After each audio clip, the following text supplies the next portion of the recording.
Now to politics here at home. Despite rumors that she would be stepping down or joining another party, Green Party leader Elizabeth May says she's going to stay on.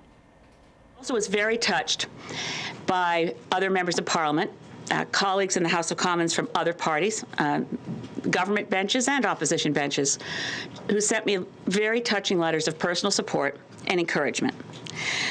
So I did have reasons that I think it was attractive to step down. What I've decided is that the reasons for staying are far more compelling. And I have I'm very touched by the numbers of letters I received and the number of people across all party lines who urged me to stay on as leader.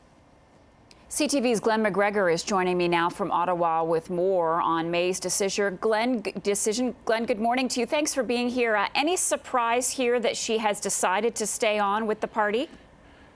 Well, she had mused very publicly about the possibility that she would leave. It was after the Green Party convention in early August here in Ottawa, in which the party had adopted a policy supporting something called BDS, that's Boycott, Divestment and Sanctions of Israel, to protest their treatment of Palestinians. The party at the convention voted to adopt this as official policy, and it was very divisive. And May said she personally could not continue to lead a party that was supporting this. Some people think the policy is actually anti-Semitic. May doesn't go that far, but she thinks it's very wrong-headed for the party. So she said, before she went on her vacation last week, that she was going to mull things over and decide whether she could continue to lead. Last night, there was a meeting in which she attended of the party's federal council. They expressed their support for her and agreed to revisit this policy that the convention had adopted.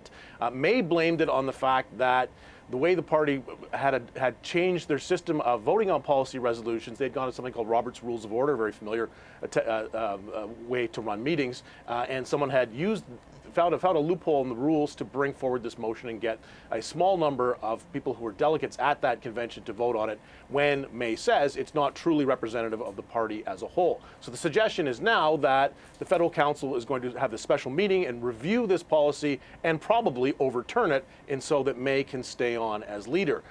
This will be a problem for those people, though, who supported the policy, and there are a lot of people who are very interested in social justice and feel very strongly about this, that will be offended by the decision, especially for a party that is supposed to listen to the grassroots. When you have a system in place, and the vote was run fairly under the rules that were in place, to come in later post facto and change the resolution is going to cause a lot of controversy, I think, within the party ranks. And really, Glen, what would the party have been without Elizabeth May? Do you think it would have had a future?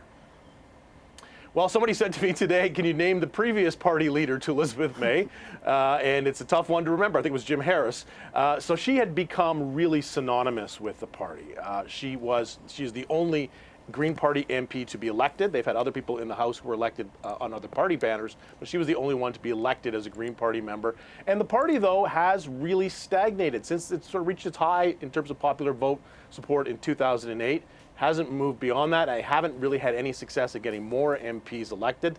Their share of the popular vote has declined, and they've also been hurt by changes to the party financing rules that were introduced under Stephen Harper, where it used to be that the $1.75 per vote subsidy. People can go and cast a vote for the Green Party, knowing the candidate in the local riding wasn't going to win, but at least the party would get some money to advocate. That system's gone now. So the party's been under, it's gone through a dark period, but there doesn't seem to be any movement within the party to force May out. So I think she's going to be safe for a while. She said today she'd like to lead the party into the 2019 election, almost 4 years from now. So we'll see if party membership feels the same way. All right, Glen McGregor joining us from Ottawa. Glen, thank you.